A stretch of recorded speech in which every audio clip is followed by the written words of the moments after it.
তারকা চিহ্নিত প্রশ্ন 2269 মাননীয় সদস্য মোহাম্মদ মুক্তার আলী 6 আপনি উত্থাপন করুন। আসসালামু আলাইকুম রহমতুল্লাহ। মাননীয় স্পিকার, আপনাকে অশেষ ধন্যবাদ। আমার প্রশ্ন হচ্ছে, ডাক, টেলিযোগাযোগ ও তথ্য যোগাযোগ প্রযুক্তি বিভাগ মন্ত্রী মহোদয় বলিবেন কি সমগ্র দেশে ডিজিটাল সুযোগ সুবিধা সম্প্রসারণ লক্ষ্যে সরকার কি কি পদক্ষেপ গ্রহণ করিয়াছে। আমার নির্বাচন এলাকার 90/6 কেশবপুরে এই সুযোগ সুবিধা পৌঁছাইবার লক্ষ্যে সরকারের কোন পরিকল্পনা আছে কি না? মাননীয় মন্ত্রী ফকির মাহবুব আনাম। বিসমিল্লাহির রহমানির রহিম। ধন্যবাদ মাননীয় স্পিকার। তথ্য ও যোগাযোগ প্রযুক্তি বিভাগের আওতায় তথ্য ও যোগাযোগ প্রযুক্তি অধিদপ্তর কর্তৃক যশোরের কেশবপুর সহ সমগ্র দেশে ডিজিটাল সুযোগ সুবিধা সম্প্রসারণের লক্ষ্যে নিম্নলিখিত পদক্ষেপ গ্রহণ করা হয়েছে। তথ্য ও যোগাযোগ বিভাগের আওতায় তথ্য ও যোগাযোগ প্রযুক্তি অধিদপ্তর কর্তৃক ডিজিটাল সংযোগ স্থাপন ইডিসি প্রথম সংশোধিত শীর্ষক প্রকল্পের মাধ্যমে সুবিধা নিশ্চিত করতে 1,09,244 ব্রডব্যান্ড ইন্টারনেট সংযোগ প্রদান করার কার্যক্রম রয়েছে। জাতীয় বিশ্ববিদ্যালয়ের অধিভুক্ত কলেজসমূহ, মাধ্যমিক উচ্চ মাধ্যমিক স্কুল, সরকারি প্রাথমিক বিদ্যালয়, মাদ্রাসা, কারিগরি শিক্ষা প্রতিষ্ঠান, স্বাস্থ্য অধিদপ্তর আওতাধীন কমিউনিটি ক্লিনিক, সমাজসেবা অধিদপ্তর প্রতিষ্ঠান, 64 জেলা প্রশাসনিক কার্যালয়, ভূমি অফিস, বাংলাদেশ ডায়াবেটিক সেন্টার, বস্ত্র অধিদপ্তর ইনস্টিটিউট, আইন বিচার ও সংসদ বিষয়ক মন্ত্রণালয়ের অধীনে জেলা পর্যায়ের কোর্ট 57,000টি প্রতিষ্ঠানে ইন্টারনেটের সংযোগ প্রদান করা হয়েছে। এর মধ্যে মাননীয় মন্ত্রী জি দীর্ঘ উত্তর পঠিত হতে পারে, আপনি চাইলে। জি মাননীয় স্পিকার, আমি অনুরোধ করব অপরিহিত বলে গণ্য করার জন্য। উত্তরের বাকি অংশ পঠিত বলে হলো। মাননীয় সদস্য মোহাম্মদ মুক্তার আলী, আপনি একটি সম্পূরক প্রশ্ন করতে পারেন। মাননীয় মন্ত্রী, আপনাকে অশেষ ধন্যবাদ। প্রশ্নের উত্তরের শেষাংশে একটি বিষয় আমার দৃষ্টি আকৃষ্ট হয়েছে, এই জন্য ধন্যবাদ জ্ঞাপন করি। তা হচ্ছে, প্রবাসীদের কল্যাণ প্রাপ্তি সহজ করতে প্রতিটি সেন্টারে প্রবাসী হেল্প ডেস্ক চালুর পরিকল্পনা নেওয়া হয়েছে। আমার প্রশ্নের প্রথম অংশ হচ্ছে, এই হেল্প ডেস্ক চালু পরিকল্পনা আছে, কবে নাগাদ তা ইফেক্টিভ হতে পারে? আর শেষের একটা অংশ আছে, তা হচ্ছে বিশেষ নারী ও প্রান্তিক আর্থিক অন্তর্ভুক্তি নিশ্চিতকরণে যশোর 6 নির্বাচন এলাকার সকল ডিজিটাল সেন্টার শতভাগ এজেন্ট ব্যাংকিং সেবা নিশ্চিত করার চেষ্টা করা, এটাও কবে নাগাদ আমরা ফল পেতে পারি? মাননীয় মন্ত্রী। ধন্যবাদ মাননীয় স্পিকার। প্রবাসী হেল্প আমরা কার্যক্রম চলমান। আমরা খুব শীঘ্রই আপনার এই হেল্প ডেস্কটাকে চালু করার চেষ্টা করছি। ইনশাল্লাহ খুব শীঘ্র হবে। ধন্যবাদ মাননীয় স্পিকার। মাননীয় চিফ হুইপ। আচ্ছা, ঠিক আছে। মাননীয় স্পিকার, আমরা তো সিদ্ধান্ত নিয়েছিলাম এমন করে যে আপনি জি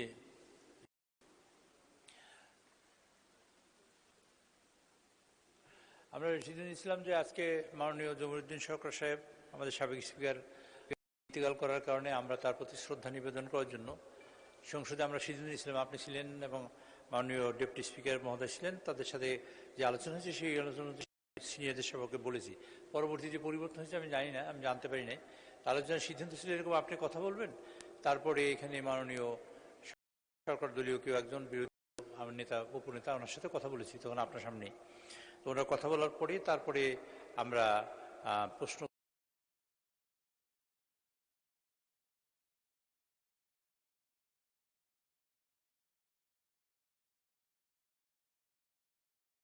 যাব, আসরের নামাজ পড়ে জানা যায় যাব, এই সিদ্ধান্ত আমি জানিয়ে দিয়েছি সবাইকে। পরবর্তীতে কেউ পরিবর্তন হয়েছে আমি জানতে পারিনি। এখন আমরা সিদ্ধান্ত নিচ্ছি যে প্রশ্নোত্তর পরে একটা রিপোর্ট উপস্থাপন হবে আইন মন্ত্রণালয় সংক্রান্ত। তারপরেই আমরা আলোচনায় যাব। মাননীয় সাবেক স্পিকারের তিরোধানে আমরা একটু আলাপ আলোচনা করে তারপর সংসদ মুলতবি করব। আইন প্রণয়ন কার্যগুলি আজকে করার পরিকল্পনা নাই। নিয়েছেন, ঠিক আছে, আমার তো সেটা কোনো অসুবিধা নেই। আমি সবাইকে জানিয়েছি এইভাবে, যেমন করে আপনার সাথে বসেই তো আমি সিদ্ধান্ত নিয়েছিলাম। পরবর্তীতে আমি কিছুই জানতে পারি না যে এইসব ব্যাপারে, আমি সবাইকে বলে ওই অনুযায়ী হবে, বিষয়টা এরকম আর কি। যাই হোক, একটু পরিবর্তন হলো এখন। আর আইন প্রণয়ন কার্যাবলী কি আজকে হবে? না, আইন প্রণয়ন কাজ আজকে না। তো আচ্ছা, না ঠিক আছে, মাননীয় স্পিকার, ধন্যবাদ আপনাকে।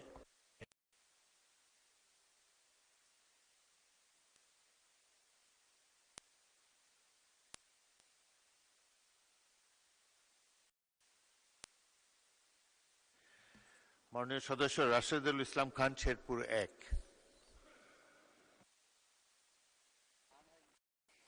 মাননীয় স্পিকার, আপনাকে ধন্যবাদ। আমি একটু ছোট্ট সংশোধনী দিতে চাই। আমার নামটা দেখলাম কয়েকদিন থেকে আমার নামের সাথে খান যোগ করা হয়েছে, সম্ভবত এটা একটু মিস্টেক আর কি। মিস্টেকটা আমার নাম রাশেদুল ইসলাম রাশেদ, মোহাম্মদ রাশেদুল ইসলাম রাশেদ। ধন্যবাদ মাননীয় স্পিকার। আমি মাননীয় তথ্য যোগাযোগ প্রযুক্তি মন্ত্রী দৃষ্টি আকর্ষণ করে বলতে চাই, এখানে অনেকগুলো পদক্ষেপের কথা বলা হয়েছে যশোর 6 মাননীয় সংসদ সদস্যের প্রশ্নের উত্তরে, কিন্তু আমি পাচ্ছি যে আমার শেরপুর সদরে, ইভেন শেরপুর পৌরসভার অনেক জায়গায় ইন্টারনেট সংযোগ খুবই দুর্বল। মানে সেখানে 4G তো দূরের কথা, 3Gও নাই, 2G অনেক ক্ষেত্রে একেবারেই দুর্বল অবস্থায় ইন্টারনেট আছে, এবং অনেকেই ব্রডব্যান্ড ইন্টারনেট দিয়ে চালানোর চেষ্টা করছে, সেখানেও দেখা যাচ্ছে নানান ধরনের ত্রুটি। এই যে জায়গাগুলো একেবারে যদি শহর পর্যায়ে, পৌরসভা পর্যায়ে সংকটগুলো থাকে, তাহলে গ্রাম পর্যায়ে ইন্টারনেটের অবস্থা আমরা কতটুকু দুর্বলভাবে দেখছি সেটা আমি মাননীয় মন্ত্রীর কাছে একটু জানতে চাই। ধন্যবাদ মাননীয় স্পিকার। মাননীয় মন্ত্রী। ধন্যবাদ মাননীয় স্পিকার।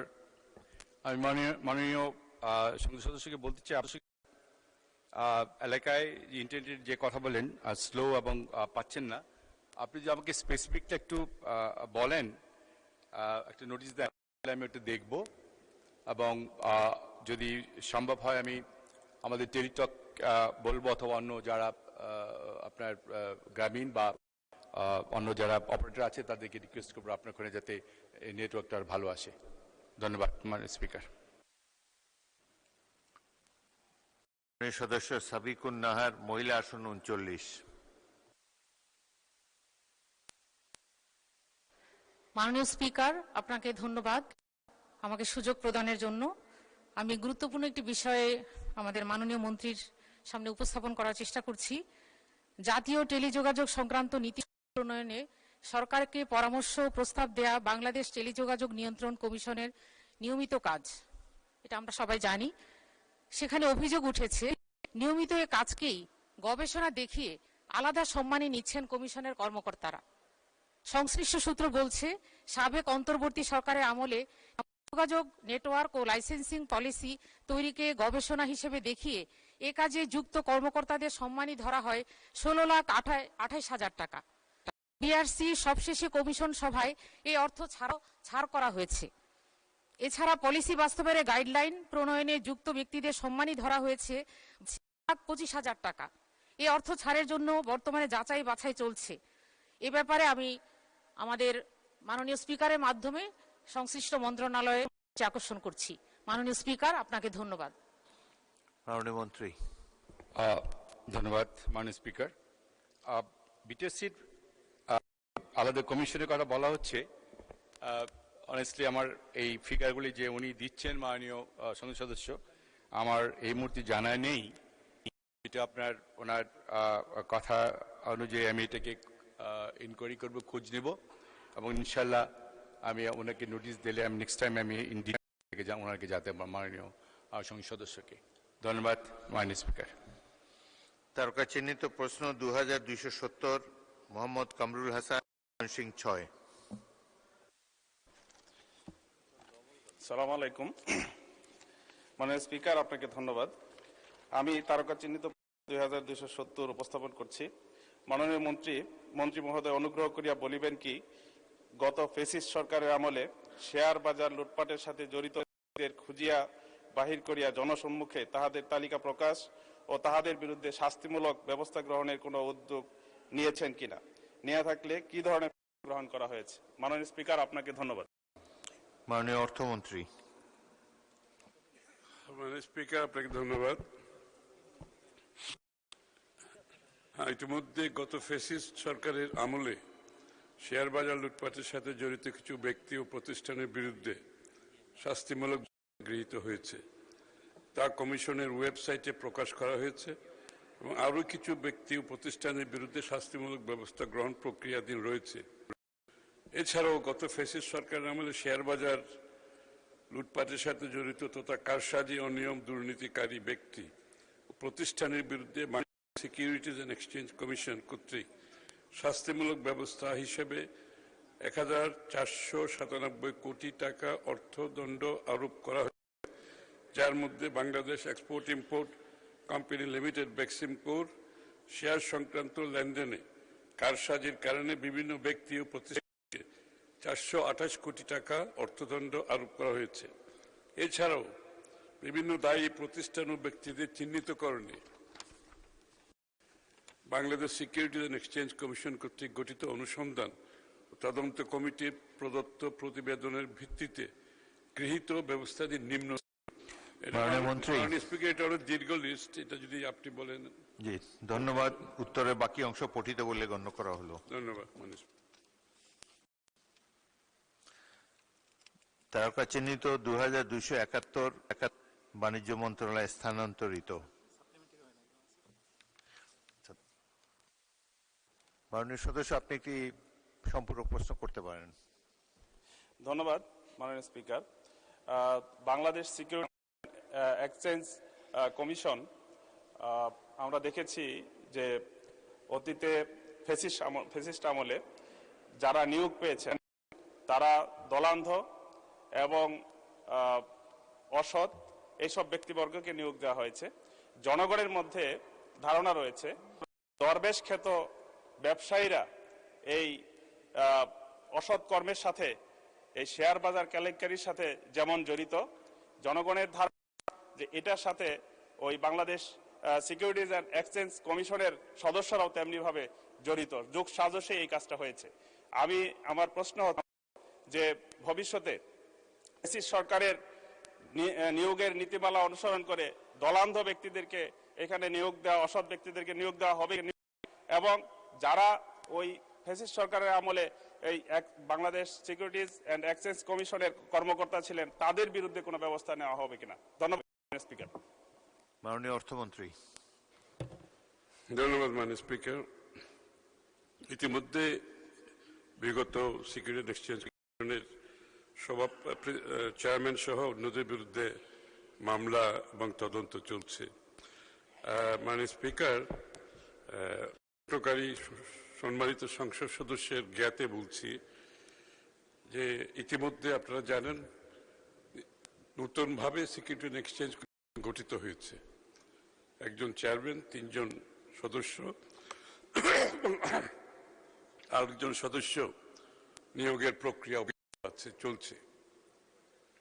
সকলেই এদের কেউ রাজনৈতিকভাবে নিয়োগ হয়নি, কাউকে দেওয়া হয়নি, এবং আমি ব্যক্তিগতভাবে অর্থমন্ত্রী হিসাবে আমি এদের কাউকে চিনিও না।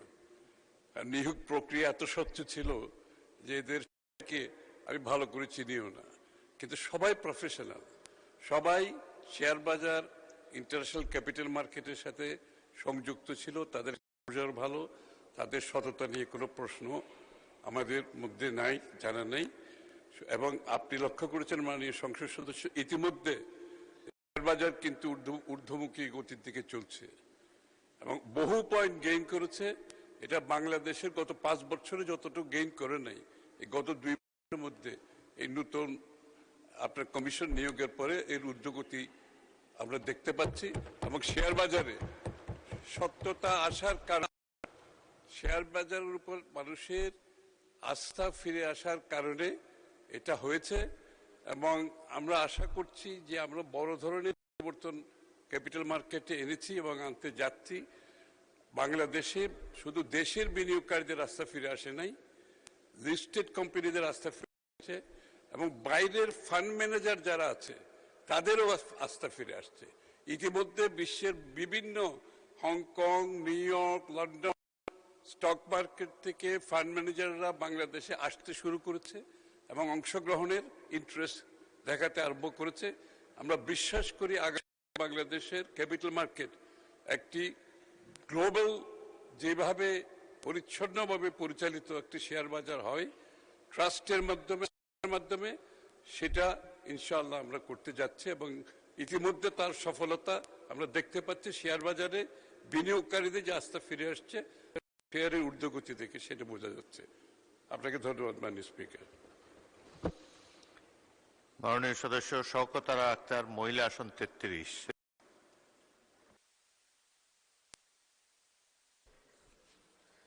মাননীয় স্পিকার, আপনাকে ধন্যবাদ। মাননীয় অর্থমন্ত্রী মহোদয়, অনুগ্রহ করিয়া বলিবেন কি রাজস্ব আয় বাড়াইবার জন্য কর হার না বাড়াইয়া কর জাল প্রসারণের লক্ষ্যে সরকার কি কি পদক্ষেপ গ্রহণ করেছেন? ধন্যবাদ। মাননীয় মন্ত্রী।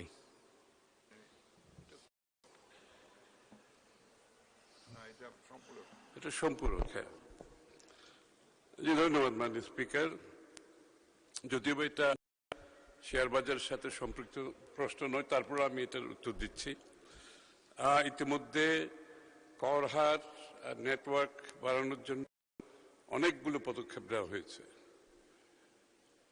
প্রত্যেকটি কোম্পানি যারা ইতিমধ্যে কর প্রদান করছে সঠিকভাবে, সেই সমস্ত সেক্টরগুলোতে আমরা পুরোপুরি কাদের কত মার্কেট শেয়ার আছে বের করছি এবং মার্কেট শেয়ারের অনুযায়ী ট্যাক্সেশনের একটা সম্পৃক্ততা আছে। কারণ যার মার্কেট শেয়ার তাকে কিন্তু সেই অনুমান সেই পরিমাণ ট্যাক্সের বোঝা বইতে হয়। তো আমরা বিগত দিনে কিন্তু এই কাজগুলো হয়নি। প্রত্যেকের মার্কেট শেয়ার নির্ধারণ করছি, প্রত্যেকটি কোম্পানির কোন সেক্টরে কার কত মার্কেট শেয়ার আছে, এটা হচ্ছে এক নম্বর। দ্বিতীয় হচ্ছে আমরা একটা ফ্ল্যাট গিয়েছি যেটা সমস্ত বাংলাদেশে যারা এখন করের আওতায় আসে নাই তাদের সাধ্যের মধ্যে যতটুকু ট্যাক্স দিতে পারে একটা ফ্ল্যাট রেট নির্ধারণ করছি আমরা এলাকা ভিত্তিক। সুতরাং সেই ফ্ল্যাট রেটের মাধ্যমে কোনো এনবিআর কর্মকর্তা, ট্যাক্সেশনের কর্মকর্তার কাছে ট্যাক্স পেয়াররা যাতে কোনো ধরনের হয়রানির শিকার না হয়, এই জন্য ফ্ল্যাট রেটের মাধ্যমে তারা দিতে পারবে। তাদেরকে কোনো ট্যাক্সের ফর্ম ফিল আপ করতে হবে না এবং সেই ফ্ল্যাট রেটের শুধু রিসিপ্টটাই হাতে থাকবে। সুতরাং তাদেরকে আইনীয় করা হবে না, তাদের সাধ্যের মধ্যে যতটুকু তারা কর দিতে পারে। একটা ফ্ল্যাট রেটের মাধ্যমে আমরা একটা বড় ধরনের নেটওয়ার্ক তৈরি করছি এবং একবার সকলের নেটওয়ার্ক আসার পরে পরবর্তীতে আমরা এই করের সত্যিকার যেটা আমাদের করের যেটা নীতিমালা আছে সেটা প্রয়োগ করব। শুরুতে ফ্ল্যাট রেটের মাধ্যমে আমরা আমাদের নেটওয়ার্কটা বড় করছি। ধন্যবাদ মাননীয় স্পিকার। তারকা চিহ্নিত প্রশ্ন 2271 বাণিজ্য মন্ত্রণালয় স্থানান্তরিত। তারকা চিহ্নিত প্রশ্ন 2272 মোহাম্মদ শাহাদাত হোসেন, লক্ষ্মীপুর 1 উত্থাপন করুন। ধন্যবাদ মাননীয় স্পিকার। আপনার মাধ্যমে আমার তারকা চিহ্নিত প্রশ্ন ডাক, টেলিযোগাযোগ ও তথ্য প্রযুক্তি মন্ত্রী মহোদয় বলিবেন কি আমার নির্বাচনী এলাকা 274 লক্ষ্মীপুর 1 আসনের একটি পৌরসভা ও 10টি ইউনিয়নের ডাকঘরগুলো সংস্কারের কোনো পরিকল্পনা কি? ধন্যবাদ মাননীয় স্পিকার। মাননীয় মন্ত্রী। ধন্যবাদ মাননীয় স্পিকার। ডাক কর্তৃক বাস্তবায়িত বাংলাদেশ ডাক বিভাগের অধীনস্থ জরাজীর্ণ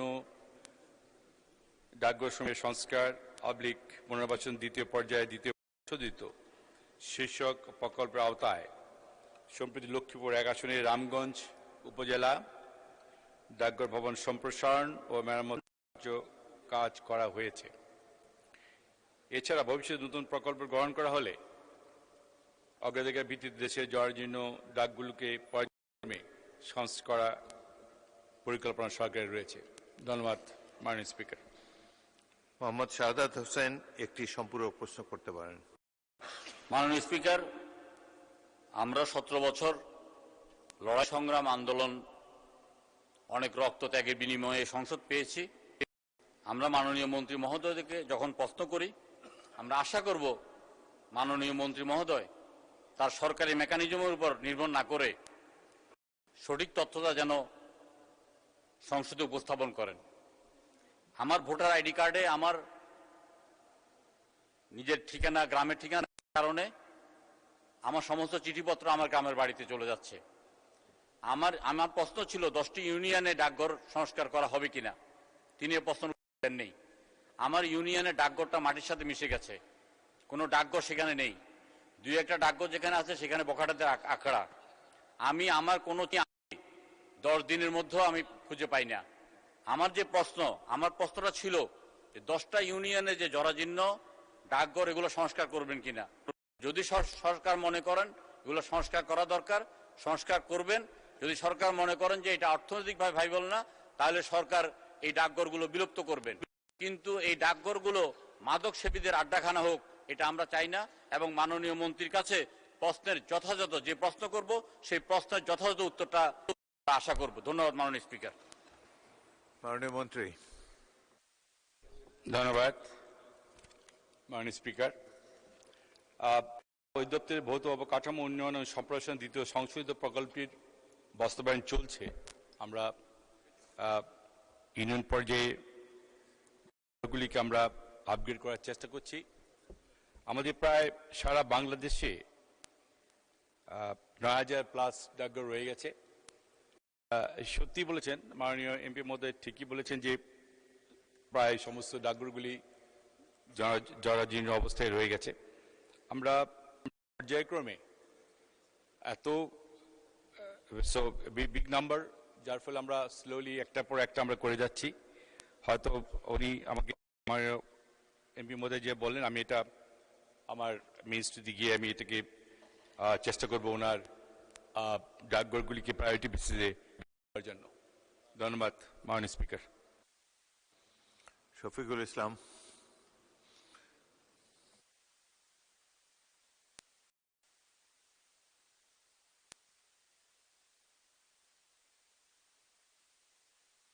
পটুয়াখালী 2। মাননীয় স্পিকার, আপনাকে ধন্যবাদ। আমরা সবাই ইদানিং যেটা উপলব্ধি করছি যে মাদক আমাদের সমাজের জন্য ভয়াবহ, ঠিক পাশাপাশি আমাদের তরুণ প্রজন্ম সহ পর্নোগ্রাফি এক বড় বিরাট ভয়াবহ আসক্তিতে পরিণত হচ্ছে। এর সাথে আমরা স্কুল কলেজগুলোতে যেমন তথ্য প্রযুক্তি সহজলভ্য করার চেষ্টা করছি, ঠিক পাশাপাশি আমরা লক্ষ্য করছি আমাদের সন্তান, আমাদের পরিবারের সদস্য, সম্মানিত সদস্যবৃন্দ এবং আমাদের স্কুল কলেজগুলোতে আমাদের সন্তানদেরকে একই সাথে যেমন আমরা তথ্য প্রযুক্তিতে আমরা বলি যে নলেজ ইজ পাওয়ার, এটা ছিল ইনফরমেশন ইজ পাওয়ার, পরবর্তীতে এখন টেকনোলজি ইজ পাওয়ার। সেই টেকনোলজিতে গোটা বিশ্বে আমরা মাননীয় স্পিকার লক্ষ্য করছি যে সেটাকে একদিকে স্টেট সিকিউরিটি হচ্ছে আর একদিকে সোশ্যাল সিকিউরিটি ডেভেলপমেন্ট করা হচ্ছে। কিন্তু একই সাথে আমাদের দেশে আমরা লক্ষ্য করছি এই পর্নোগ্রাফি সাইটগুলো বন্ধ করা, রেস্ট্রিক্টেড করা এবং আমাদের প্রজন্ম রক্ষা করার জন্য যে সামাজিক উদ্যোগ গ্রহণ করা, এই ক্ষেত্রে তথ্য প্রযুক্তি মন্ত্রণালয়ের এই বছরের যে বাজেট, সেই বাজেটের যা নির্ধারণ করা আছে তার মধ্য থেকে প্রজন্মকে মাদকের মতো করে এটা থেকে, এই অভিশাপ থেকে বাঁচানোর জন্য কার্যকর কোনো পদক্ষেপ আমরা গ্রহণ করতে পারছি কিনা এবং ভবিষ্যৎ পরিকল্পনাটা আপনার মাধ্যমে মাননীয় মন্ত্রীর কাছে জানতে চাচ্ছি। মাননীয় স্পিকার, আপনাকে ধন্যবাদ। মাননীয় মন্ত্রী। ধন্যবাদ মাননীয় স্পিকার। মাদক সারা বাংলাদেশে একটা ব্যাধি হয়ে গেছে। আমরা প্রত্যেক দিন মাদক নিয়ে যে অবস্থা দেখছি বাংলাদেশে, এটা আমরা সবাই ভীত সন্ত্রস্ত। আমরা এটিকে এখান থেকে বের করে আনার জন্য আমাদের তথ্য প্রযুক্তি থেকে আমরা প্রত্যেকটি উপজেলায় পর্যায়ে আমরা যাতে উপজেলায় পর্যায়ে আপনার AI প্লাস ফ্রিল্যান্স ইন্টারনেট দিতে পারি, তার জন্য চেষ্টা করছি। I will try to divert the young generation. এবং আমরা উপজেলা পর্যায়ে ট্রেনিং একটা রুম নিয়েছি, যেখানে এসে তারা নিজেদের ট্রেনিং নিয়ে তারা সেলফ সাফিসিয়েন্ট হবে। এই পর্যায়ে আমরা কাজ করছি। আশা করি কিছু কিছু জেলায় আমাদের ট্রেনিং কোর্স করা শুরু হয়ে গেছে এবং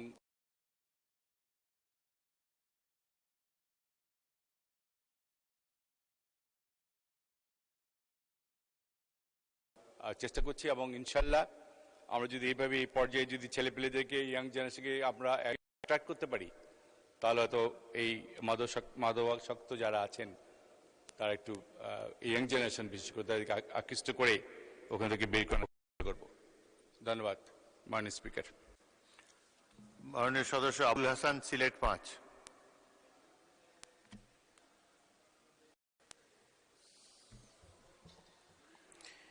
ধন্যবাদ মাননীয় স্পিকার।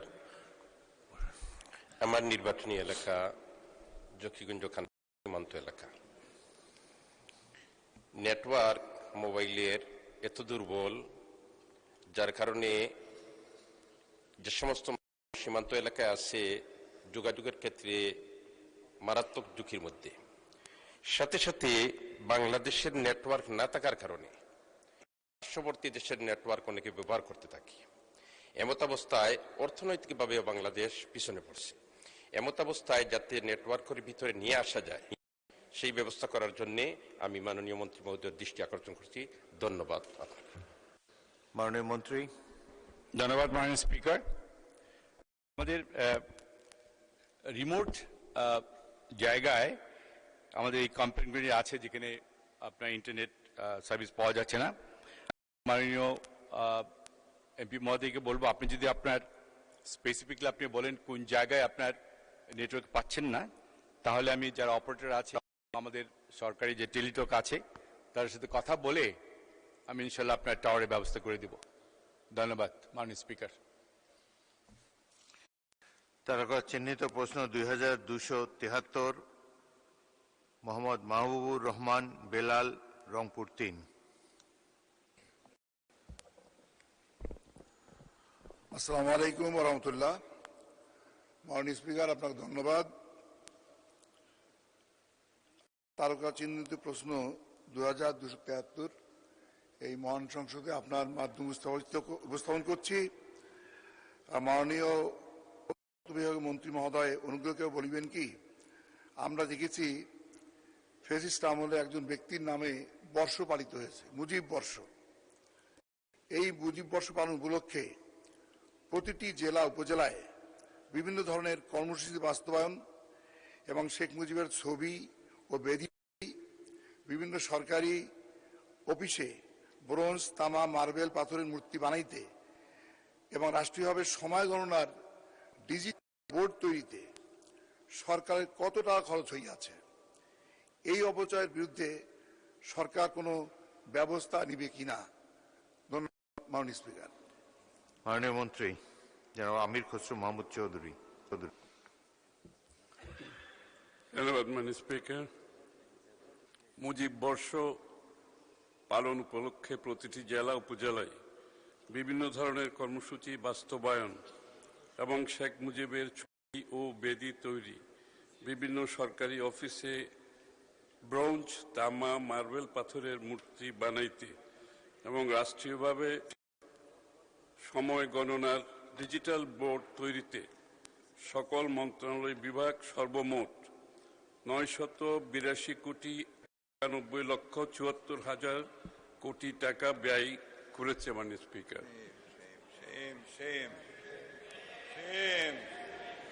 ফিগারটা মাননীয় মন্ত্রী 4 পৃষ্ঠার উত্তর পঠিত বললে গণ্য হতে পারে। জি, এটা অনেক লম্বা, কারণ 9 কোটি টাকা তো বিভিন্ন মন্ত্রণালয়ে খরচ করেছে, সুতরাং এটা অনেক দীর্ঘ। এটা বোধহয় পঠিত বলিও গণ্য হলে ধন্যবাদ। ভালো। উত্তরের বাকি অংশ পঠিত বললে এখন কোনো কিছু গৃহীত হয়নি। এটি পঠিত বলিয়ে গণ্য করা হলো। বাকি প্রশ্নের বাকি উত্তর মাননীয় সদস্য মোহাম্মদ মাহবুবুর রহমান বেলাল একটি সম্পূরক করতে পারেন। জি, ধন্যবাদ মাননীয় স্পিকার আমাকে সম্পূরক প্রশ্ন করার সুযোগ দেওয়ার জন্য। ইতিমধ্যে আমার মনে হয় এই মহান সংসদ এবং এই জাতি জানতে পারলো যে একজন ব্যক্তিকে প্রচারের জন্য আমাদের এই দেশের কষ্টার্জিত অর্থের 982,91,74,000 টাকা ব্যয় করা হয়েছে। নিঃসন্দেহে এটা একটা বিরাট, আমি মনে করি, নিন্দনীয় বিষয়। এবং এই বিষয়টির ব্যাপারে আমার প্রশ্ন হলো মাননীয় মন্ত্রী মহোদয়ের কাছে, উনি কি জানাবেন যে বিপুল অর্থ, সরকারি অর্থ ব্যয়ের কোন নিরীক্ষা বা তদন্তের উদ্যোগ গ্রহণ করা হয়েছে কি না? সরকারি অপচয় বা অনিয়মের সঙ্গে যারা জড়িত আছে প্রমাণ পাওয়া গেলে দায়ীদের জবাবদিহির আওতায় আনতে এবং ভবিষ্যতে এই ধরনের এই ব্যক্তিকে ঊর্ধ্বে তুলে ধরার জন্য, প্রচারের জন্য অপ্রয়োজনীয় ব্যয় রোধে সরকার কি পদক্ষেপ গ্রহণ করবে? মাননীয় স্পিকার, আমি জানতে চাচ্ছি। ধন্যবাদ। মাননীয় মন্ত্রী। ধন্যবাদ মাননীয় স্পিকার। এখনো পর্যন্ত কোনো সিদ্ধান্ত গৃহীত হয়নি। এটা তো শুধু মুজিব বর্ষ, এছাড়া প্রধানমন্ত্রীর 1 বছরের খাওয়া দাওয়ার খরচ হয়েছে 35 টাকা। আমরা যদি এইভাবে হিসাব দিয়ে থাকি, এখন বর্তমানে আমাদের প্রধানমন্ত্রী কত খরচ আপনারা বুঝতেই পারছেন। তো এইটার আসলে শুধুমাত্র একটি বিষয় তো না, অনেকগুলো বিষয় আছে। সবগুলোর বিষয়ে ক্রমান্বয়ে আমরা স্টক টেকিং করছি। পরবর্তীতে এটা কোনো সিদ্ধান্ত গৃহীত হবে ভবিষ্যতে, আমি নিশ্চিত। ধন্যবাদ মাননীয় স্পিকার। সালাউদ্দিন, গাজীপুর 4।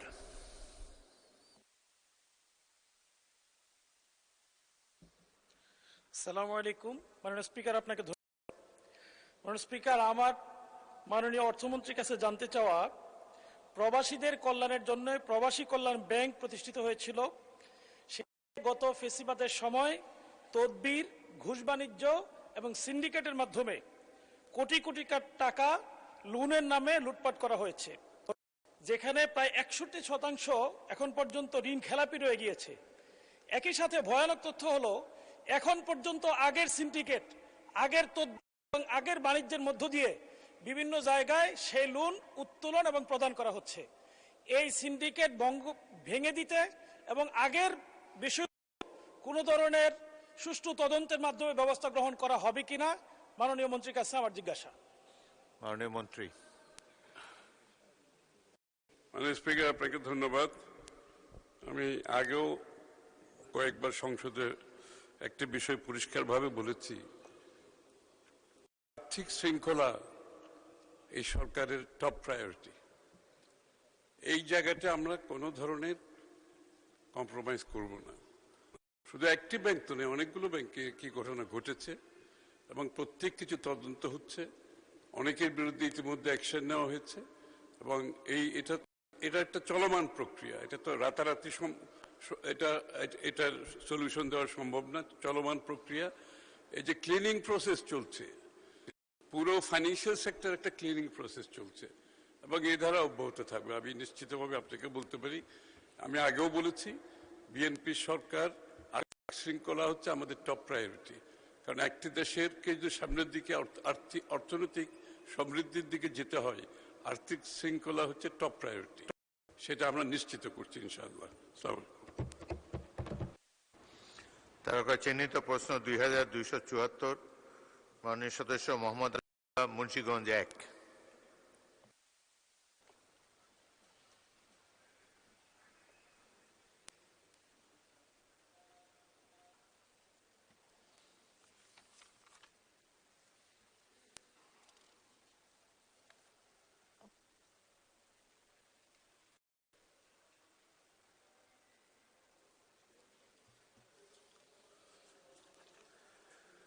অনুপস্থিত। তারকা চিহ্নিত প্রশ্ন 2275, রুমিন ফারহানা, ব্রাহ্মণবাড়িয়া 2। স্পিকার, আপনাকে ধন্যবাদ। মাননীয় স্পিকার, আমি আপনার মাধ্যমে তারকা চিহ্নিত প্রশ্ন 2275 এই মহান সংসদে উপস্থাপন করছি। আর্থিক প্রতিষ্ঠান বিভাগ মন্ত্রী মহোদয় অনুগ্রহ বলিবেন কি, ব্রাহ্মণবাড়িয়া 2 এর সরাইল, আশুগঞ্জ এবং বিজয়নগর উপজেলার আংশিক গ্রামীণ জনপদ এলাকায় কৃষি পণ্য সংরক্ষণ, হিমাগার নির্মাণ কৃষিভিত্তিক শিল্প স্থাপনে স্বল্প সুদে দীর্ঘমেয়াদী ঋণ সুবিধা চালুর কোনো পরিকল্পনা আছে কিনা? ধন্যবাদ মাননীয় স্পিকার। মাননীয় অর্থমন্ত্রী। ধন্যবাদ মাননীয় স্পিকার।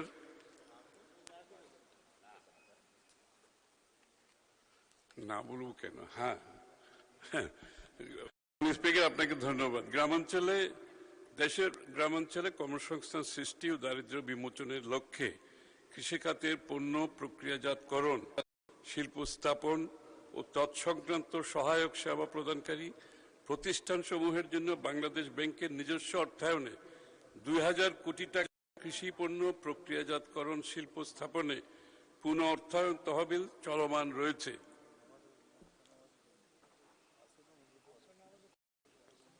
এই তহবিলের আওতায় উদ্যোক্তাগণ 7% সুদে 7 বছর পর্যন্ত মেয়াদে সর্বোচ্চ 100 কোটি টাকার সুবিধা পেয়ে থাকেন।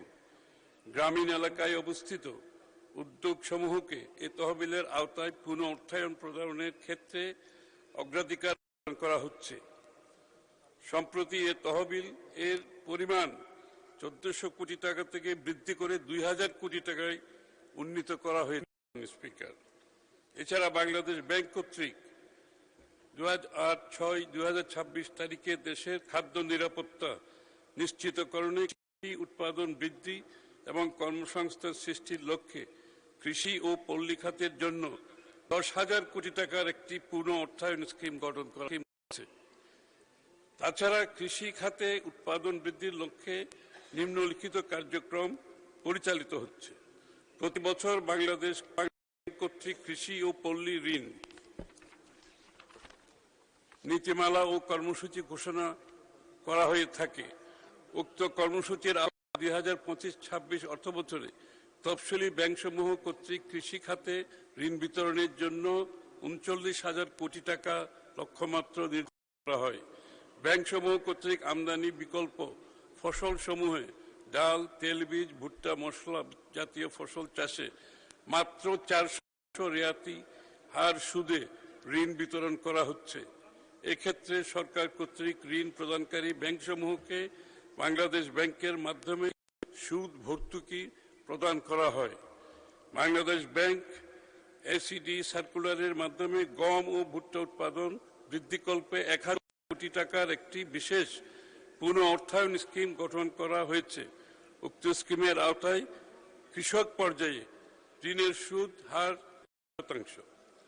এ সকল তহবিল সারা দেশের জন্য প্রযোজ্য বিধায় বর্তমানে পৃথকভাবে ব্রাহ্মণবাড়িয়া 2-এর সরাইল, আশুগঞ্জ এবং নগর উপজেলার আংশিক উপজেলার গ্রামীণ জনপদ এলাকার কৃষিপণ্য সংরক্ষণ, হিমাগার নির্মাণ ও কৃষিভিত্তিক শিল্প স্থাপনে পরিষদের দীর্ঘমেয়াদী ঋণ সুবিধা আলাদা করে করার প্রয়োজন নাই। মাননীয় স্পিকার, আপনাকে ধন্যবাদ।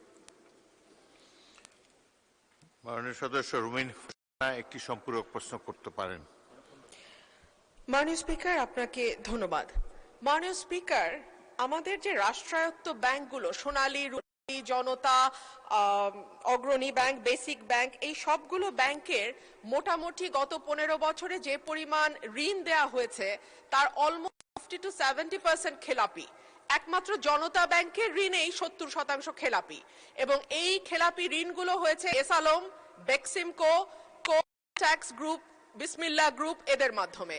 আমি মাননীয় মন্ত্রীর কাছে প্রশ্ন রাখছি, এই যে যারা গত 15 বছরে বিপুল পরিমাণ টাকা সেটা পরিশোধ করে নাই, তাদের ব্যাপারে কি ব্যবস্থা নেওয়া হবে, এবং এই ব্যাংকগুলোর আর্থিক যে দুরবস্থা সেইটা কাটাতেই বা সরকার কি ব্যবস্থা নেবে? ধন্যবাদ মাননীয় মন্ত্রী। মাননীয় স্পিকার, এটা একটু ভিন্ন প্রশ্ন, যদিও বা প্রথম এই প্রশ্নের সাথে এটার কোনো মিল নাই, তবু আমি উত্তর দিচ্ছি। সেটা আমি তো বহুবার সংসদে বলেছি কি ব্যবস্থা নেওয়া হচ্ছে, কয়েকদিন আগেও বলেছি, এবং সকলের বিরুদ্ধে ব্যবস্থা ইতিমধ্যে অনেকগুলো মামলা হয়েছে, তদন্ত চলছে, এবং অনেকের প্রপার্টি ইতিমধ্যে ক্রয় করা চলছে। তো এটা এই ধারা চলতে থাকবে, এবং এই ব্যাপারে আমরা আগেও বলেছি বারবার, যারা দেশের টাকা লুটপাট করে বিদেশে গেছেন তাদের ব্যাপারে বিএনপি কোনো কম্প্রোমাইজ করবে না, এই সরকার কোনো কম্প্রোমাইজ করবে না। এবং এই ধারা অব্যাহত থাকবে।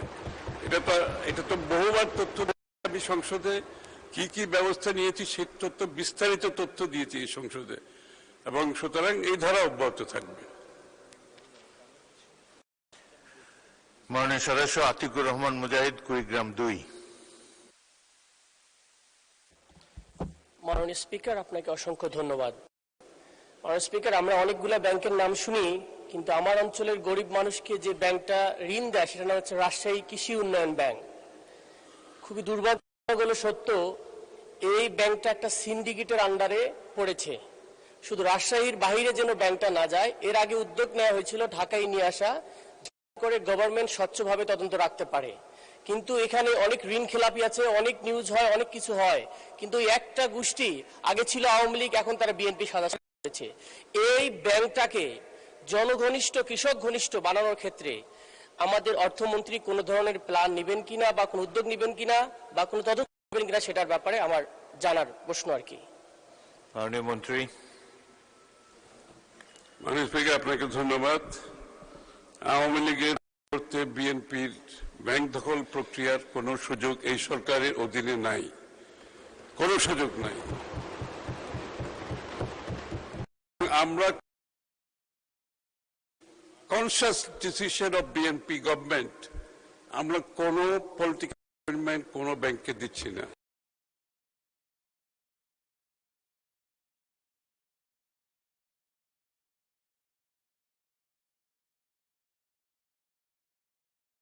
পরিষদ এগুলোর যারা ম্যানেজমেন্টে আছে, এগুলোর সবকিছুর একটা অ্যানালিসিস চলছে, এবং শেষ হলে পরিবর্তনগুলো আপনারা দেখতে পারবেন। ধন্যবাদ।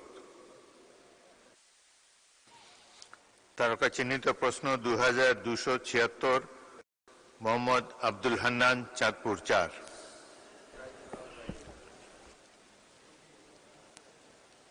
মাননীয় স্পিকার, ধন্যবাদ। আমার তারকা চিহ্নিত প্রশ্ন হল, ডাক, টেলিযোগাযোগ ও তথ্য প্রযুক্তি বিভাগ মন্ত্রী মহোদয় অনুগ্রহ করিয়া বলিবেন কি, চাঁদপুর জেলার ফরিদগঞ্জ উপজেলায় তথ্য প্রযুক্তি শিক্ষা সঞ্চালন, উচ্চগতির ইন্টারনেট সেবা নিশ্চিতকরণ এবং যুব সমাজের কর্মসংস্থানের লক্ষ্যে আইসিটি অবকাঠামো উন্নয়নে সরকারের কোনো পরিকল্পনা আছে কি না? ধন্যবাদ। মাননীয় মন্ত্রী ফকির মাহবুব আনাম। ধন্যবাদ মাননীয় স্পিকার। তথ্য ও যোগাযোগ প্রযুক্তি বিভাগের আওতায় তথ্য ও যোগাযোগ প্রযুক্তি অধিদপ্তর কর্তৃক তথ্য প্রযুক্তি শিক্ষা সম্প্রসারণ, উচ্চগতির ইন্টারনেট সেবা নিশ্চিতকরণ ও কর্মসংস্থানের লক্ষ্যে নিম্নলিখিত পদক্ষেপ গ্রহণ করা হয়েছে।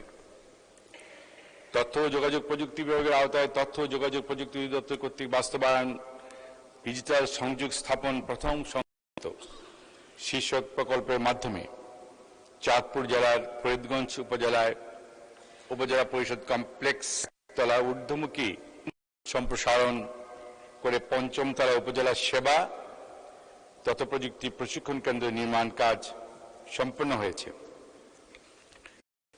উপজেলা সেবা এবং তথ্য প্রযুক্তি প্রশিক্ষণ কেন্দ্র উপজেলা পর্যায়ে ভবিষ্যতে একটা আধুনিক আইসিটি হাবে পরিণত করবে। কেন্দ্রে ডিজিটাল ল্যাব স্থাপন করে উপজেলা পর্যায়ে তরুণ তরুণীদের স্কিল ডেভেলপমেন্ট, ফ্রিল্যান্স প্রশিক্ষণ সহ আইসিটি বিষয়ক বিভিন্ন প্রশিক্ষণ প্রদান করার কার্যক্রম গ্রহণ করা হবে। একটু আগে আমি বললাম মাননীয় স্পিকার যে মাদকাসক্ত যারা আছে তাদেরকে আমরা ঠিক এইভাবে আমাদের এনগেজ করার চেষ্টা করছি। ফলে উপজেলা পর্যায়ে আত্মসংস্থানের বিশাল সুযোগ সৃষ্টি হবে।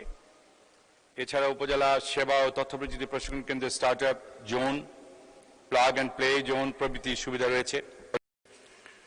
তথ্য যোগাযোগ প্রযুক্তি বিভাগের আওতায় তথ্য যোগাযোগ প্রযুক্তি অধিদপ্তর কর্তৃক সারা দেশে আগামী 5 বছরের মধ্যে আমরা 1000কে প্রশিক্ষণ প্রদানের মাধ্যমে ফ্রিল্যান্সার তৈরি করা হবে। এছাড়া দীর্ঘ উত্তর পঠিত বলে গণ্য হতে পারে। জি মাননীয় স্পিকার, ধন্যবাদ আপনাকে। উত্তরের বাকি অংশ পঠিত বলে গণ্য করা হলো। মাননীয় সদস্য মোহাম্মদ আব্দুল হান্নান, আপনি একটি সম্পূরক প্রশ্ন করতে পারেন। মাননীয় স্পিকার, মন্ত্রী মহোদয় বলেছে একতলা হতে পঞ্চম তলা সম্পন্ন হয়েছে, কিন্তু অদ্যাবধি আমরা যে ইন্টারনেট চালু এবং যে প্রশিক্ষণ কেন্দ্র চালু হতে দেখি নাই। তাই আপনার মাধ্যমে মন্ত্রী মহোদয়ের কাছে প্রশ্ন, কবে নাগাদ চালু হবে এবং সুফল কখন হইতে পাওয়া শুরু করবে? ধন্যবাদ। মাননীয় মন্ত্রী। মাননীয় স্পিকার, ইন্টারনেট চালু কিছু কিছু হয়েছে, সব উপজেলাগুলিতে এখন হয়নি, এখনো পঞ্চম তলা বা চতুর্থ তলায় কাজ চলছে, শেষ করতে পারিনি আমরা, বাট কিছু কিছু হয়েছে, একদমই যে হয়নি তা নয়। ইনশাল্লাহ আমরা আস্তে আস্তে প্রত্যেকটি উপজেলায় দেওয়ার চেষ্টা করছি এবং এই কাজ অব্যাহত থাকবে। মাননীয় স্পিকার। মাননীয় সদস্য সঞ্জিদা ইয়াসমিন, মহিলা আসন 31, রেলিভেন্ট প্রশ্ন করবেন। মাননীয় স্পিকার, আপনাকে ধন্যবাদ। মাননীয় স্পিকার, আপনার মাধ্যমে আমি ডাক, টেলিযোগাযোগ ও তথ্য প্রযুক্তি মন্ত্রী মহোদয়কে বলতে চাই, ডাক, টেলিযোগাযোগ ও তথ্য প্রযুক্তি মন্ত্রী মহোদয়, অনুগ্রহ করিয়া বলিবেন কি বর্তমানে দেশে কতটি মোবাইল সিম কোম্পানির কার্যক্রম চলমান রহিয়াছে? সিমকে ব্যাপক গ্রাহক ব্যবহারকারীর আওতায় নিয়ে আসিবার কোনো পরিকল্পনা আছে কিনা? ধন্যবাদ মাননীয় স্পিকার। মাননীয় মন্ত্রী। ধন্যবাদ মাননীয় স্পিকার।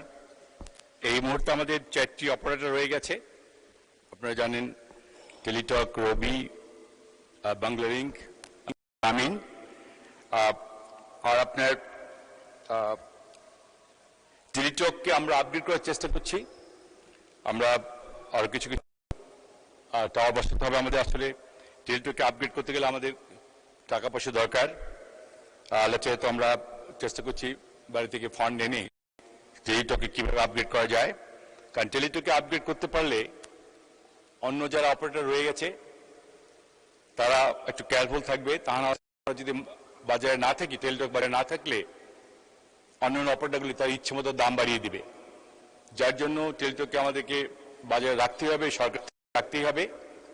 আমরা অনেক সময় শুনি যে টেলিটককে বিক্রি হয়ে যাচ্ছে, বাট সরকারের এমন কোনো এখন এই মুহূর্তে এরকম ইচ্ছে নেই।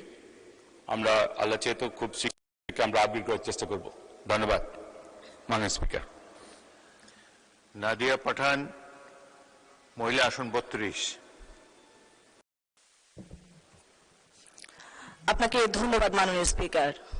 আপনার মাধ্যমে আমি ডাক, টেলিযোগাযোগ ও তথ্য প্রযুক্তি মন্ত্রী মহোদয় জানতে চাই, বাংলাদেশে গ্রাহকরা যদি ব্যাংকে টাকা রাখার পর সেই গচ্ছিত অর্থ চাহিদা মাত্র নির্দিষ্ট চার্জ কর্তনের মাধ্যমে টাকা ফেরত নিতে পারে, তাহলে মোবাইল কোম্পানির কাছে আমরা যারা গ্রাহকরা মোবাইলে টাকা রিচার্জ করি এবং ডাটা রিচার্জ করি, সেই অব্যবহৃত ডাটা এবং মোবাইলের সেই টাকা অর্থাৎ রিচার্জকৃত টাকা ব্যবহার করার পর কিংবা ব্যবহার যদি আমি না করি, তাহলে নির্দিষ্ট মেয়াদান্তে সেই টাকা কোনো ফেরত আমরা পাই না, অর্থাৎ সেই নির্দিষ্ট মেয়াদে সেই টাকাগুলো যে কোনো উপায়ে মোবাইল কোম্পানিগুলোর হাতে নিয়ে যায়। প্রতারণার এই ফাঁদ থেকে গ্রাহকদেরকে বাঁচানোর জন্য বাংলাদেশ সরকার কি পদক্ষেপ নিয়েছে এবং সেটি কবে নাগাদ বাস্তবায়ন হতে পারে? ধন্যবাদ মাননীয় স্পিকার। মাননীয় মন্ত্রী। ধন্যবাদ মাননীয় speaker. It's a very relevant questions. Actually, আমরা বিটিএসসির মাধ্যমে আমরা কয়েকবার যারা অপারেটর আছে তাদের সাথে কথা বলেছি। বিশেষ করে আমরা কিনি 7 দিনের প্যাকেজ বা 15 দিনের প্যাকেজ, দেখা যায় আমার টাকা শেষ হয়নি কিন্তু দিন শেষ হয়ে গেছে, সেটা কিন্তু ওরা নিয়ে নেয়। কিন্তু এখান থেকে আমাদেরকে বেরিয়ে আসার জন্য আমরা যারা অপারেটর তাদের সাথে কথা বলেছি, আমরা বিটিএসসির সাথে কথা বলেছি, আমাদের রেগুলেটরি কমিশন যেটা আছে, আর তাছাড়া আরেকটা আছে ড্রপ, কল ড্রপ, এটা নিয়েও কথা বলেছি আমরা। আমরা অধিকতভাবে কথা বলতে হবে, আমাদের অপারেটরদের সাথে বসতে হবে, কারণ তাদের কিছু বিজনেস পলিসি আছে যার জন্য অনেক সময় তাদের নানা রকম এক্সকিউজ দেয় তারা যে এই জন্য আমরা করতে পারছি না। আমরা চেষ্টা করছি তাদের চাপের মুখে রাখতে, কারণ আমাদের আজকে মাননীয় সংসদ সদস্য যে কথা বললেন এটা আমরাও কনসার্ন। আমরা ইনশাল্লাহ চেষ্টা চালিয়ে যাব কি করে এই কি বলে এটাকে প্রবলেম থেকে বেরিয়ে আসা যায়। এটা আমরা নিশ্চয়ই আমরা চাপে রাখবো যারা অপারেটর আছে। ধন্যবাদ মাননীয় স্পিকার।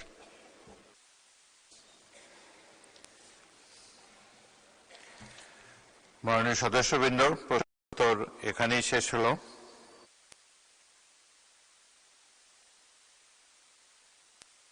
বলেন, পয়েন্ট অফ অর্ডার। মাইক দেন ওনাকে। ও, ইকবাল হাসান মাহমুদকে মাইক দেন, মাননীয় মন্ত্রী। মাইক আসে না? আসছে। মাননীয় স্পিকার, আমরা অতীতে দেখেছি পার্লামেন্ট চালক চলা অবস্থা যদি কোনো সাবেক স্পিকার ইন্তেকাল করেন তাহলে পার্লামেন্টে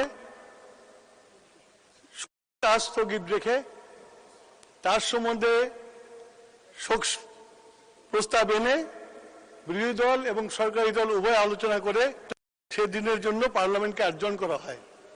এটা জাস্ট ওই স্পিকারকে সম্মান জানানোর জন্য। যেহেতু পার্লামেন্ট চলছে এবং ইন্তেকাল করেছেন এবং উনি দীর্ঘকাল এই পার্লামেন্টের স্পিকার ছিলেন, তাই আমি আপনার কাছে আবেদন করব আর কোনো আলোচনা না করে শোক প্রস্তাবে যে পার্লামেন্ট অ্যাডজর্ন করেন। ধন্যবাদ স্পিকার। মাননীয় সদস্য, আমার যেটুকু অভিজ্ঞতা, বিদ্যমান কোনো সংসদ সদস্য যদি ইন্তেকাল করেন তাহলে সেদিন আর সংসদ বসে না, সাথে সাথে সংসদ কার্যক্রম স্থগিত করা হয়। কর্মরত কোনো স্পিকার আজ পর্যন্ত মারা গিয়েছে বলে আমার জানা নাই। সুতরাং এই প্রশ্নের সমস্যার সম্মুখীন বা এই বিষয়ে আগে কখনো হয়নি। যদি এই সংসদে খোদা না খাস্তা কোনো সদস্য এমনকি স্পিকার মারা যায় তাহলে সাথে সাথে মুলতবি হয়ে যায়। আজকে যেহেতু একজন প্রাক্তন স্পিকার ইন্তেকাল করেছেন, সেই জন্য আমরা মুলতবি করিনি। এ ব্যাপারে আলোচনা করব। আলোচনা করার পরেই অনেক আগেই সংসদের বাকি কার্যক্রম অনিষ্পন্ন রেখে মুলতবি করা হবে।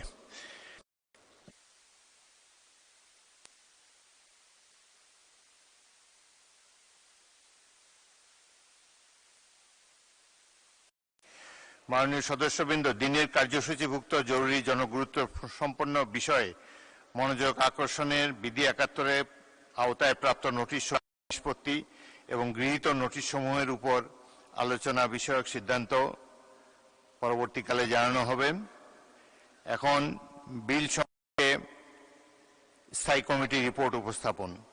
মাননীয় সদস্যবৃন্দ, দিনের কার্যসূচি অনুযায়ী এখন বিল সম্পর্কিত স্থায়ী কমিটির রিপোর্ট উপস্থাপন। আমি আইন, বিচার ও সংসদ বিষয়ক মন্ত্রণালয় সম্পর্কিত স্থায়ী কমিটির মাননীয় সভাপতি আন্দালিব রহমান ভোলা ১-কে কার্যপ্রণালী বিধি ২০১ উপবিধি অনুযায়ী বগুড়া বিশ্ববিদ্যালয় বিল ২০২৬ আইন, বিচার ও সংসদ বিষয়ক মন্ত্রণালয়ের সম্পর্কিত স্থায়ী কমিটির রিপোর্ট উপস্থাপনের জন্য আহ্বান জানাচ্ছি। মাননীয় স্পিকার, আপনাকে ধন্যবাদ।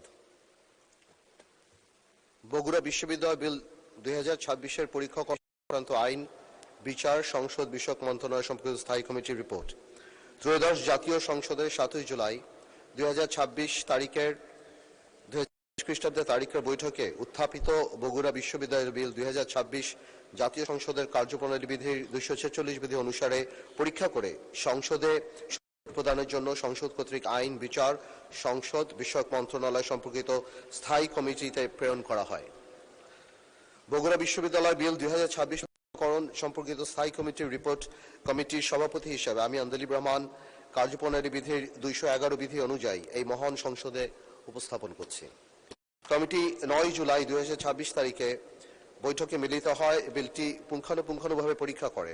বৈঠকে উপস্থিত থেকে কমিটির যে সকল মাননীয় সদস্য বিলটি সক্রিয়ভাবে অংশগ্রহণ করে অবদান রেখেছেন তারা হলেন আমি আন্দালিব রহমান ১১৫ ভোলা ১, মোহাম্মদ আসাদুজ্জামান 81, ঝিনাইদহ 1, মোহাম্মদ জমির 1, পঞ্চগড় 1, শাকিলা ফারজানা 308, মহিলা আসন 8, মোহাম্মদ মঞ্জুরুল ইসলাম 6, দিনাজপুর 1, মোহাম্মদ হাসান রাজীব প্রধান 16, লালমনিরহাট 1, মোহাম্মদ নাজিবুর রহমান 68, পাবনা 1 এবং আক্তার হোসেন 22, রংপুর।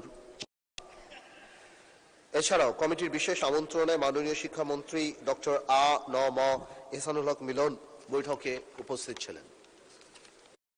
বৈঠকে উপস্থিত থেকে কমিটির রিপোর্ট প্রণয়নে সহায়তা প্রদান করার জন্য আইন, বিচার ও সংসদ বিষয়ক মন্ত্রণালয়ের সম্পর্কিত স্থায়ী কমিটির মাননীয় সদস্যগণকে এবং মাননীয় শিক্ষামন্ত্রীকে আমি আন্তরিকভাবে ধন্যবাদ জানাচ্ছি।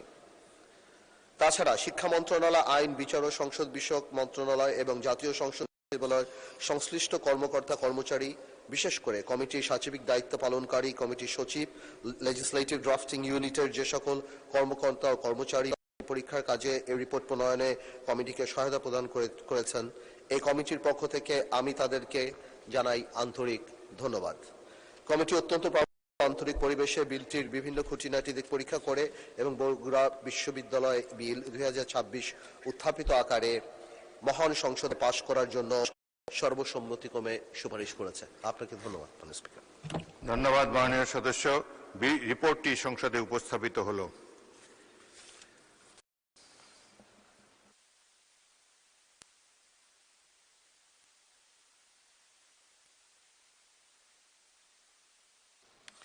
মাননীয় সদস্যবৃন্দ, আমি এখন জাতীয় সংসদের সাবেক স্পিকার ও বাংলাদেশের সাবেক অস্থায়ী রাষ্ট্রপতি ব্যারিস্টার মোহাম্মদ জমির উদ্দিন সরকারের স্মৃতির প্রতি শ্রদ্ধা ও তার বর্ণাঢ্য কর্মজীবন সম্পর্কে আলোচনা করার জন্য সরকার এবং বিরোধী দলের উভয় পক্ষ থেকে কয়েকজন সদস্য যে তালিকা পেয়েছি সেই অনুযায়ী আহ্বান জানাবো।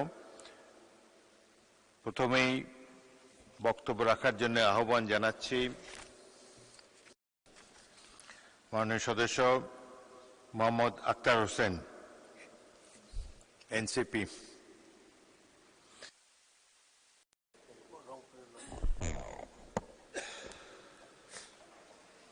মাননীয় স্পিকার, আপনাকে ধন্যবাদ। মাননীয় স্পিকার, আজকে আমাদের জন্য একটা শোকবাহ দিন। আমাদের এই সংসদের সাবেক একজন স্পিকার। আপনি 3 মিনিটে বক্তব্য শেষ করলে ভালো হয়। জি, মাননীয় স্পিকার, আপনাকে ধন্যবাদ। মাননীয় স্পিকার, আজকে আমাদের জন্য একটা শোকাবহ দিন। আজকে আমাদের এই সংসদের সাবেক একজন স্পিকার এবং অস্থায়ী একজন রাষ্ট্রপতি ব্যারিস্টার জমির উদ্দিন সরকার সাহেব, তিনি আজকে ভোরে ইন্তেকাল করেছেন। আমরা তার স্মৃতির প্রতি সম্মান প্রদর্শন করছি। তিনি বাংলাদেশের জন্য দীর্ঘ সময় ধরে আছেন এবং বিশেষত আমরা যারা আইন অঙ্গনের মানুষেরা আছি, আমরা তাকে দীর্ঘ সময় ধরে চিনি এবং জানি। তিনি রাষ্ট্রীয় দায়িত্বগুলো যখন পালন করেছেন, তার পাশাপাশি তিনি কোর্টে যখন প্র্যাকটিস করেছেন, তার সেই বিখ্যাত ছাতা, তার হ্যাট এবং তার কোর্টে বিচরণ করা দীর্ঘ সময় পর্যন্ত, জীবনের একটা শেষ সময় পর্যন্ত তিনি কোর্টে, এটা যারা আইন অঙ্গনের মানুষেরা আছেন তাদের জন্য একটা গুরুত্বপূর্ণ শিক্ষার বিষয়। এবং আজকের এই সংসদে তার একজন যোগ্য সন্তান আমাদের সাথে আছেন। আমরা তার প্রতি এবং তার পরিবারের প্রতি শোক প্রকাশ করছি। আমরা চাই এই বাংলাদেশের মানুষেরা যারা নতুন এক বাংলাদেশের স্বপ্ন দেখেছিল, সেই স্বপ্নের সাথে ব্যারিস্টার জমির উদ্দিন সরকার তার যে স্বপ্নের আবহ ছিল, সেটাকে মিলিয়ে নিয়ে সামনের দিনে আমরা যেন সেই স্বপ্নগুলোকে বাস্তবায়ন করতে পারি। আমরা বাংলাদেশের সামগ্রিক তার অতীত জীবনের সমস্ত কর্মকাণ্ড এবং তার সমস্ত অনুপ্রেরণাদায়ী যে বক্তব্য এবং তার কর্মকাণ্ড, সবকিছুকে একটা ইতিবাচক দৃষ্টিকোণ থেকে সংরক্ষণ করার মধ্য দিয়ে সামনের দিনে আমরা বাংলাদেশের আরো ভালো একটা উদাহরণ যদি তৈরি করতে পারি, সেটা আমাদের জন্য, বাংলাদেশের জন্য ইতিবাচক হবে। আমরা সামগ্রিকভাবে আজকের এই সংসদ থেকে আমাদের সদ্য প্রয়াত ব্যারিস্টার জমিরুদ্দিন সরকার, আমাদের সাবেক রাষ্ট্রপতি এবং অস্থায়ী সাবেক স্পিকার এবং অস্থায়ী রাষ্ট্রপতি, তার প্রতি আমরা শোক জ্ঞাপন করছি এবং আমরা আল্লাহ রাব্বুল আলামিনের দরবারে দোয়া করি আল্লাহ রাব্বুল আলামিন যেন তাকে জান্নাতের উচ্চ মাকাম দান করেন, তার জীবন ভালো জিনিসগুলোকে গ্রহণ করেন এবং ত্রুটি বিচ্ছিতগুলোকে ক্ষমা করে দেন। সামগ্রিকভাবে আমরা আমাদের বিরোধী দল এবং সরকার দলের পক্ষ থেকেই আজকের এই সংসদে তার মৃত্যুতে গভীর শোক প্রস্তাব করছি। মাননীয় স্পিকার, আপনাকে ধন্যবাদ। ব্যারিস্টার মাহবুব উদ্দিন খোকন, নোয়াখালী 1।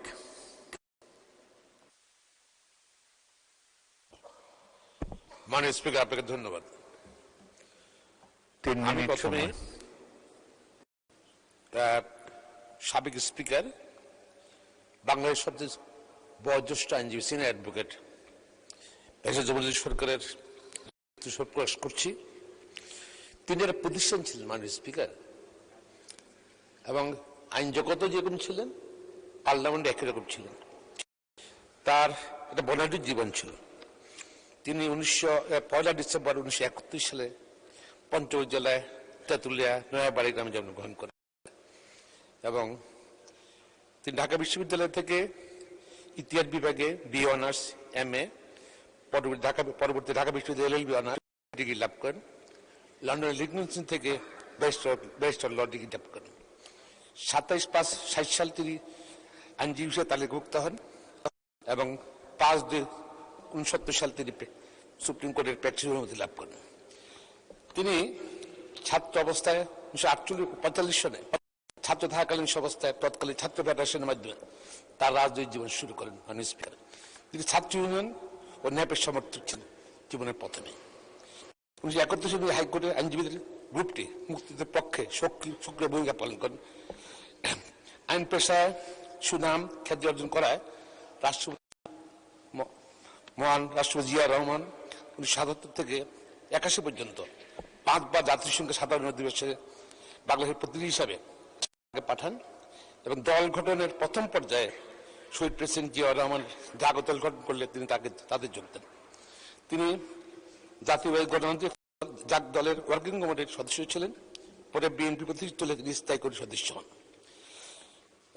এবং 2002 সালের 21 জুন থেকে 6 সেপ্টেম্বরের পর্যন্ত তিনি গণপ্রজাতন্ত্রী বাংলাদেশ সরকারের বাংলাদেশের ভারপ্রাপ্ত রাষ্ট্রপতি হিসেবে দায়িত্ব পালন করেছিলেন ব্যারিস্টার জমিরুদ্দিন সরকার এবং 6 এপ্রিল 1981 থেকে 27 নভেম্বর 1981 পর্যন্ত গণপূর্ত নগর উন্নয়ন প্রতিমন্ত্রী ছিলেন এবং 1921 সনের 11 ফেব্রুয়ারি থেকে গণপ্রজাতন্ত্রী বাংলাদেশ সরকারের পররাষ্ট্র প্রতিমন্ত্রী ছিলেন। তিনি পঞ্চম জাতীয় সংসদে বেগম খালেদা জিয়ার প্রথম মন্ত্রী সেবায় 20 মার্চ 1991 থেকে 28 আগস্ট 1991 পর্যন্ত ভূমি প্রতিমন্ত্রী এবং 19 সেপ্টেম্বর 91 থেকে 19 মার্চ 96 পর্যন্ত শিক্ষামন্ত্রী হিসেবে দায়িত্ব পালন করেন। এছাড়াও তিনি বিজ্ঞান ও প্রযুক্তি মন্ত্রী হিসেবে দায়িত্ব পালন করেছিলেন।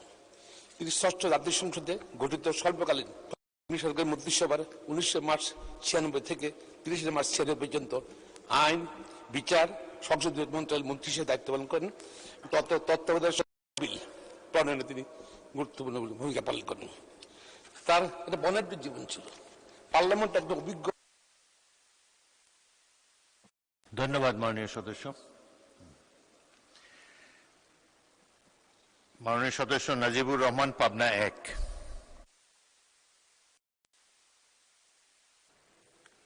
আলহামদুলিল্লাহ, ওয়াসসালাতু ওয়াসসালামু আলা রাসূলিল্লাহ, ইন্না লিল্লাহি ওয়া ইন্না ইলাইহি রাজিউন। আল্লাহ সুবহানাহু ওয়া তাআলা বলেছেন, কুল্লু নাফসিন যায়িকাতুল মাউত ওয়া ইন্নামা তুওয়াফাউনা উজুরাকুম ইয়াওমাল কিয়ামাহ ফামান যুহজিহা আনিন নারি ওয়া উদখিলাল জান্নাতা ফাকাদ ফাজ ওয়া মাল হায়াতুদ দুনিয়া ইল্লা মাতাউল গুরুর। সময় 3 মিনিট। প্রত্যেক মানুষকেই মৃত্যুর স্বাদ গ্রহণ করতে হবে। আল্লাহর বেঁধে দেয়া সেই অমোঘ বিধান অনুযায়ী মুরব্বী, জাতীয় সংসদের সাবেক স্পিকার, সাবেক অস্থায়ী রাষ্ট্রপতি, 6 বারের নির্বাচিত এমপি, সাবেক মন্ত্রী, মাননীয় সংসদ সদস্য, আমাদের কলিগ জনাব নওশাদ জমিরের সম্মানিত পিতা দুনিয়ার সফর শেষ করে তার রবের কাছে ফিরে গিয়ে আমি আজকে এখানে দাঁড়িয়ে ওনার মাগফিরাত কামনা করছি। আল্লাহুম্মা গফিরলাহ ওয়ারহাম ওয়াফু আনহু ওয়াআফি নুজুলাহ ওয়াসসি মুদখালাহ ওয়াগসিলহু বিমাইন ওয়া সালজি ওয়া বারদ ওয়ানাক্কিহি মিনাল খাতায়া কামা ইউনাক্কা আস-সাওবুল আবয়াদু মিনাদ দানাস। আমি সন্তপ্ত পরিবারের জন্য দোয়া করছি, আল্লাহ যেন তাদেরকে সবরান জামিলা দান করেন। আল্লাহুম্মা আনজিল আলা আহলি বাইতিহি সাকিনাতা ওয়াল ওয়াকার। মাননীয় স্পিকার, 90-এর গণঅভ্যুত্থান পরবর্তী পঞ্চম জাতীয় সংসদে আপনারা যারা এই সংসদকে প্রাণবন্ত করে রেখেছিলেন, এর মধ্যে অন্যতম ছিলেন জনাব জমিরুদ্দিন সরকার। সেই সময় গ্যালারি থেকে বিভিন্ন বিতর্ক আমার দেখার সৌভাগ্য হয়েছিল। বিশেষ করে অধ্যাপক গোলাম আজম সাহেবের নাগরিক সংক্রান্ত বিতর্কে তার বুদ্ধিদীপ্ত উপস্থাপনা আমাকে মুগ্ধ করেছিল। 2001 সালে 8ম জাতীয় সংসদে তিনি স্পিকার নির্বাচিত হন। সেই সময়ে দায়িত্ব পালন করা অত্যন্ত চ্যালেঞ্জিং ছিল। বিশেষ করে সেই সময় যেহেতু একটি ফ্যাসিবাদী দল বিরোধী দলের ভূমিকায় ছিল, আমরা দেখেছি তিনি অত্যন্ত যোগ্যতার সাথে শান্তভাবে সেই দায়িত্ব পালন করে গিয়েছিলেন। তিনি একজন স্বনামধন্য আইনজীবী ছিলেন। 66 বছর তিনি সুপ্রিম কোর্টে প্র্যাকটিস করেছেন। আমাদের সিনিয়র বলতেন, একজন ব্যারিস্টারকে তার বেশভূষা দেখে বহু দূর থেকে চেনা যায়।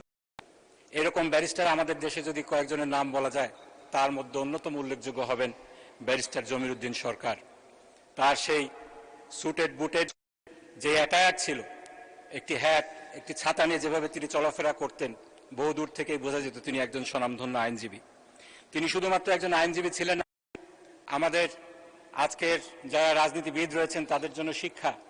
আজকে আমরা দেখি না, উনি যেভাবে বই লিখেছেন, 12টি বই লিখেছেন, আইনজীবীদের সেই চর্চা, রাজনীতিবিদদের মধ্যে সেই লেখার চর্চাটা কমে গিয়েছে। সেক্ষেত্রে তিনি আমাদের জন্য উদাহরণ। মাননীয় স্পিকার, তিনি একজন সৎ সন্তানের বাবা ছিলেন। দুই সন্তান আমার পরিচিত, তারা অত্যন্ত ভালো এবং দিনদার পরহেজগার রূপে আমি দেখেছি তাদেরকে।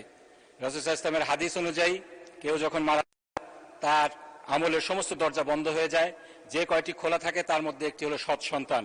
সৎ সন্তানরা যখন রব্বির হামহুমা কামা রাব্বায়ানি সগীরা বলে দোয়া করেন, সেটা কবুল। ধন্যবাদ মাননীয় সদস্য। ডক্টর খন্দকার মুশাররফ হোসেন, কুমিল্লা 1।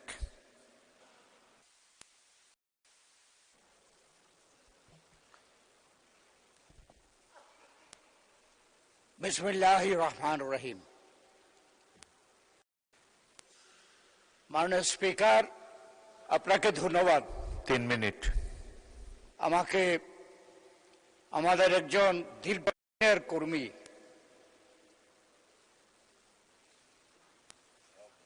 মরহুম ব্যারিস্টার জমিরুদ্দিন সরকার সম্পর্কে বক্তব্য রাখার সুযোগ করে দিয়েছেন, তার জন্য আপনাকে ধন্যবাদ জানাচ্ছি। আমি মরহুম ব্যারিস্টার জমিরুদ্দিন সরকারের স্মৃতির প্রতি শ্রদ্ধা নিবেদন করছি এবং তার পরিবারের সদস্যদের প্রতি সমবেদনা প্রকাশ করছি। মরহুম জমিরুদ্দিন সরকার একজন অত্যন্ত সফল আইনজীবী। তার জীবনে আইনজীবী হিসাবে তিনি একজন সফল আইনজীবী।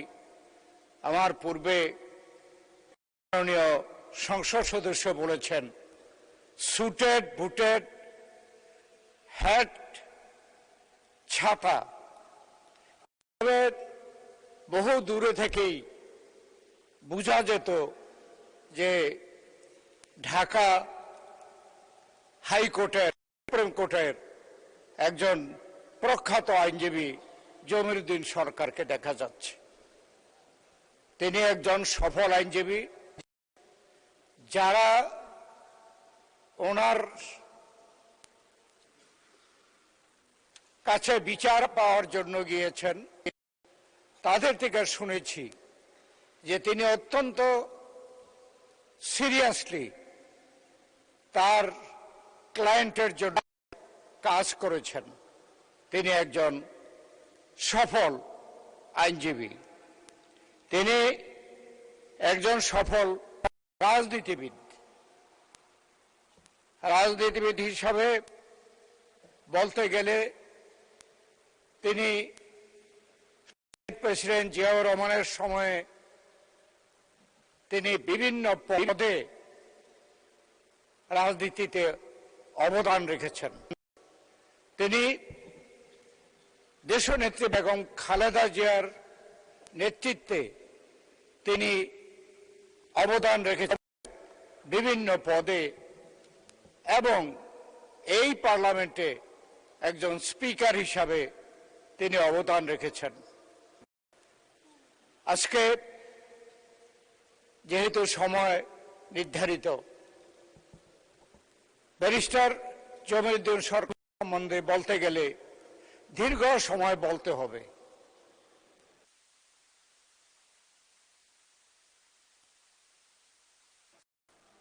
মাননীয় সদস্য 1 মিনিটে সাম আপ করুন।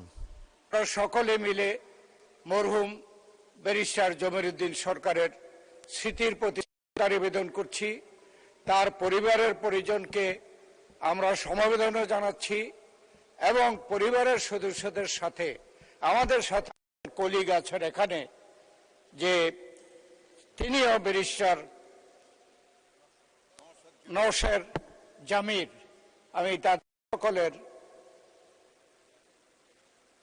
সাফল্য কামনা করি। আমরা তাদের সকলের দীর্ঘ কামনা করি। আমরা পুনরায় ব্যারিস্টার জমিরুদ্দিন সরকারের প্রতি শ্রদ্ধা নিবেদন করে আমি আমার বক্তব্য শেষ করছি। ধন্যবাদ। ধন্যবাদ মাননীয় সদস্য। পরবর্তী বক্তা মাননীয় স্বরাষ্ট্রমন্ত্রী সালাউদ্দিন আহমেদ। মাননীয় স্পিকার, আপনাকে ধন্যবাদ। যেহেতু আজানের কিছুক্ষণ পরে আজান পড়বে, আপনি 3 মিনিটে শেষ করলে ভালো হয়।